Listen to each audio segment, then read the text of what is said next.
Hello, this is NJ Fishers here, and I finished a redstone contraption that I built, and it's kind of complicated, but it's sort of small.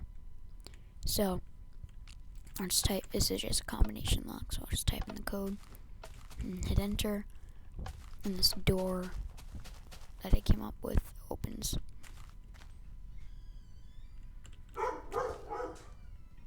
Sorry, it's my dog in the background.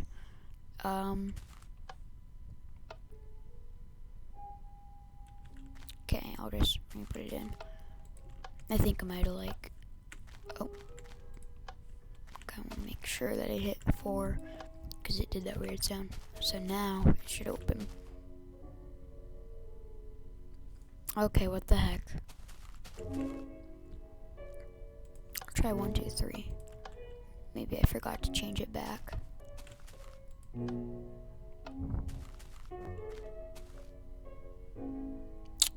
Crap. What is it? What the heck? Oh. When I changed the code, I forgot to hit the 1 in. So just 3, 4. Anyway, so this door opens up. And yeah. So then I can also change it. So first I type in the code, then I hit change, and I can type in any other code.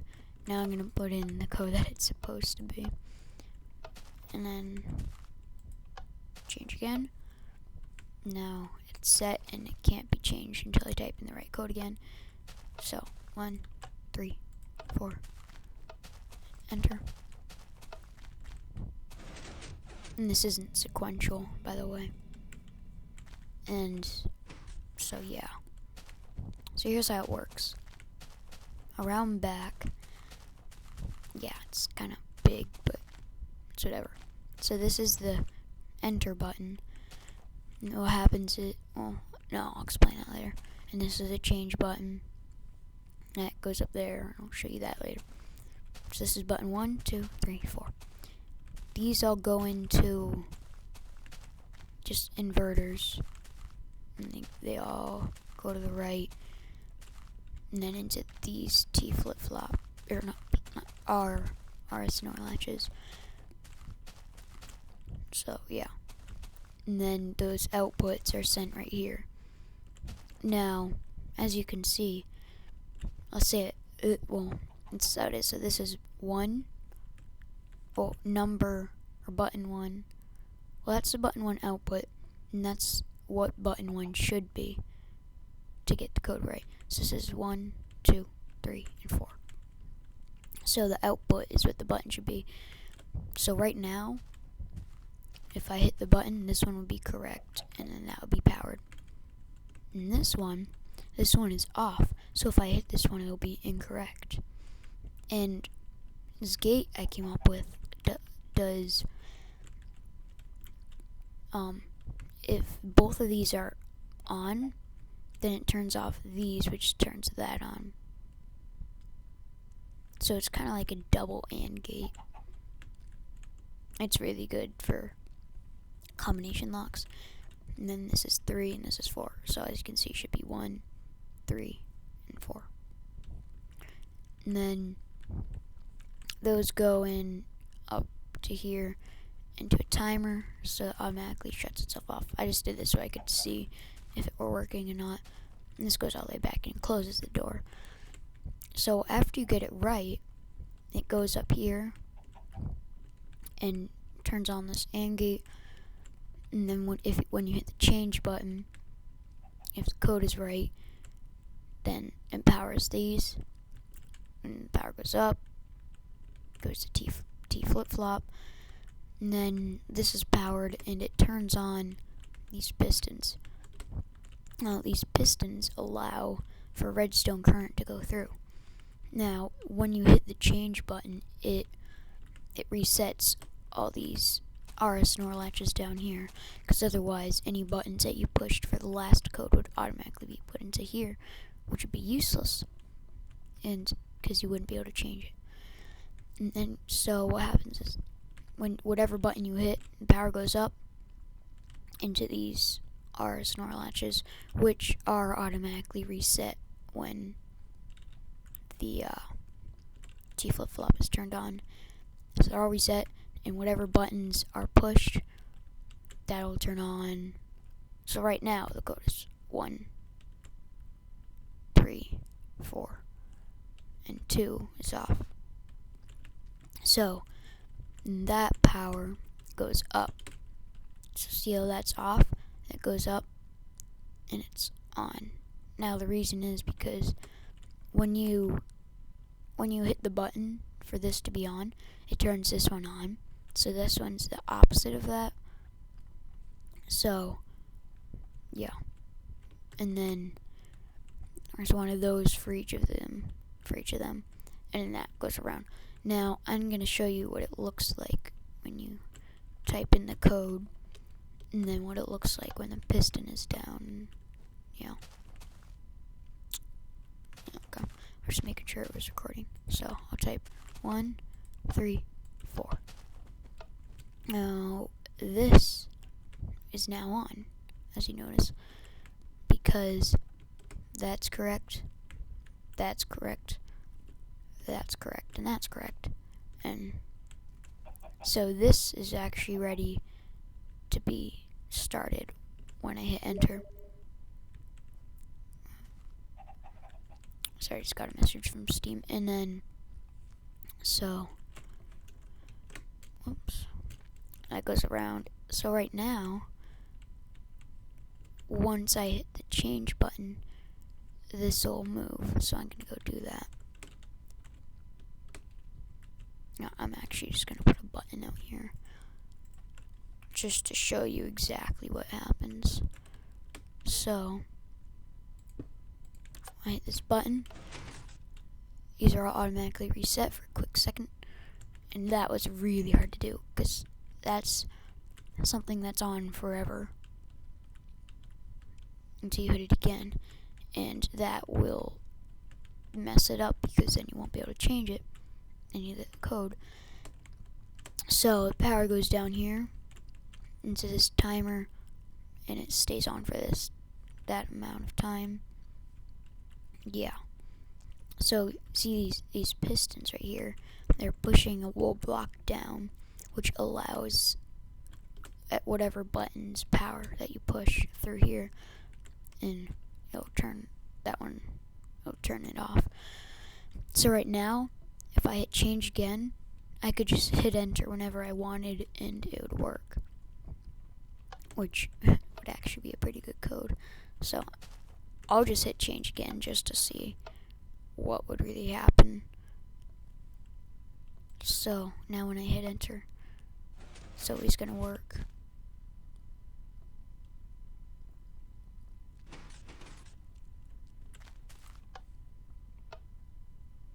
And this is for, like, if you want other people to be able to go into your house at that time, then yeah, but you may want to take this button off. And so I'm gonna hit change again.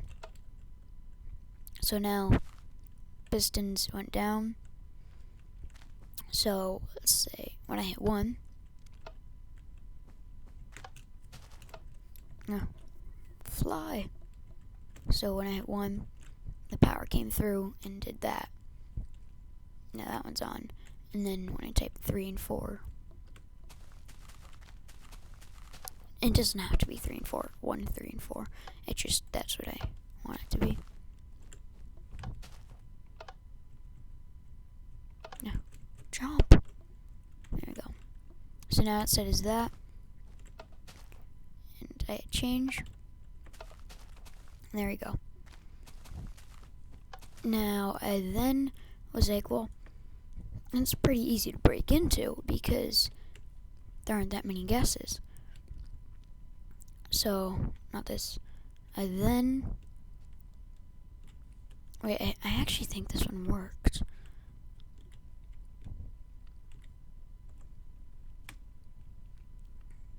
I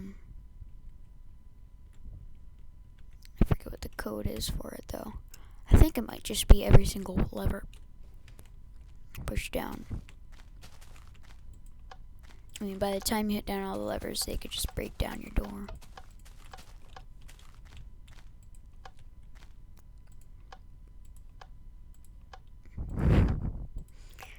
Yeah.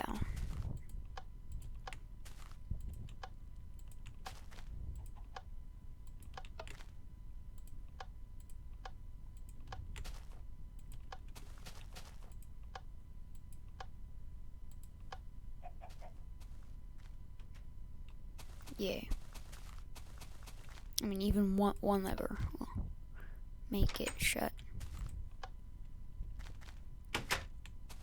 So anyways, I wanted to then oversize it and make it a sequential combo. Now this one is 1, 3, 2, 4. That's the only way you can do it. You can't go 1, 2, 3, 4. It's be 1, 3, 2, and then 4. And the power goes up and down these towers.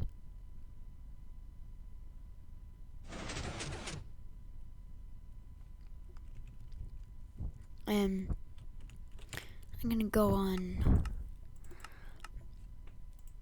short render distance real quick, though it will be laggy. So right here, so this is button 1. And button 1 is assigned to this row right here. So it goes down and it resets every tower that is already on. So if like there was a button before that wasn't supposed to be pressed, it automatically shuts off the tower, therefore making it invalid. So this button is dedicated to, or this tower is dedicated to button 1. This tower is dedicated to button 3, I think.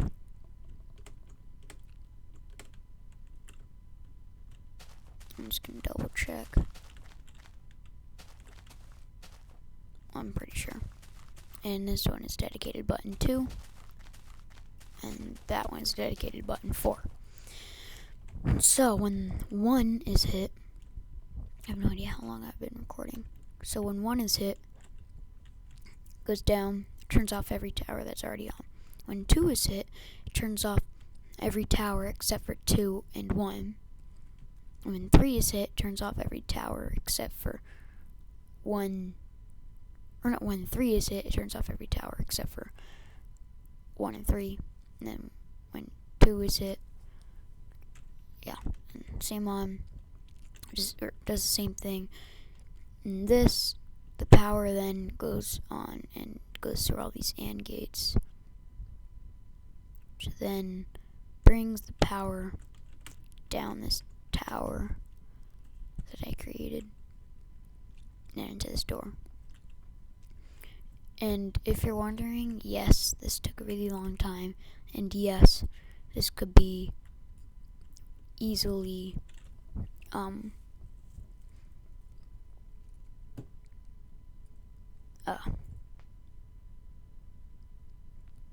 right, and also this could be made smaller, but I always build my contraptions huge first so I get the concept. And I wanted a lot of space between these so if I had to put something in. Actually, I think there's 1 tower space between these, so if something went wrong, I could add another tower in. So this is the power going up, this is the power going down to turn it off, and this is the power going down to turn it on. And I did not world edit any of this. I wanted to though. So yeah, if you ever want me to like build something really cool, just send me a message and I'll try to send you either a map or a world edit file of it or something. And then I built, anyways, I'll show you that in a different video. And yeah, so this is my redstone contraption block thing.